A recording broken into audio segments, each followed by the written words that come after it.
Ahojte, vítajte pri mojom ďalšom videu do NYX Face Awards, ktoré je na tému prírodné božstva. Ja som si zvolila Motýliu kráľovnu.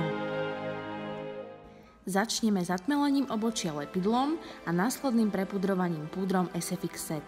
Farbu obočia prekryjeme korektorom Gotcha Covered. Pomocou Vivid Bright Cream Color v odtieni Rebellious Edge si nakreslíme do záhybu oka tzv. Cut crease, ktorý potom roztieňujeme tieňom Primal Colors v odtieni Hot Fuchsia. Záhyb ešte zvýrazníme tieňom Hot Singles Ultraviolet. Pohyblivé viečko si vykreslíme pomocou Full Throttle Shadow Stick vo farbe Dangerously. Na celú tvár, dekolt a ruky si natrieme SFX Cream Color vo farbe Yellow a na presvetlenie použijeme odtieň White. Tvár a kľúčne kosti si vykonturujeme odtieňmi Fuchsia a Purple.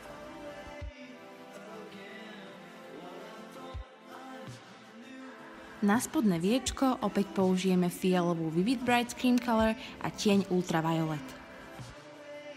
Na rozjasnenie použijeme tento úžasný Duochromatic Illuminating Powder v odtieni Snow Rose. Pomocou čiernej SFX krémovej farby si na krk a dekolt nakreslíme rôzne vzory, aké vidíme na motýlych krídlach. Dovnútra týchto vzorov si nalepíme pomocou glitter primeru priesvitné trblietky s farebnými odleskami. Nakreslíme si dlhú čiernu linku, ktorú potiahneme až po spánky a pod ňu si ešte nakreslíme jednu pomocou Vivid Bright linky Vivid Blossom. Do kutíkov očí, na bradu a na nos si s bielou tekutou linkou nakreslíme malé bodky.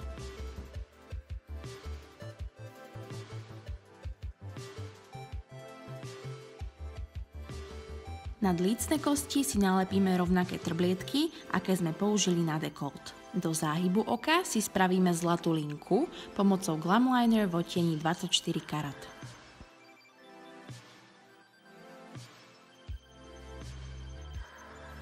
Pod oko si ešte pridáme opäť tieň Hot Fuchsia. Po nanesení maskary si nalepíme umelé riasy Drama Queen a na vnútornú linku použijeme Jumbo Pencil v odtieni Milk.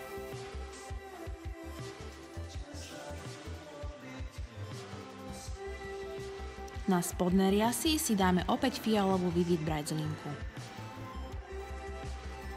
Na začiatok obočia si nalepíme opäť pomocou glitter primeru fialové trblietky.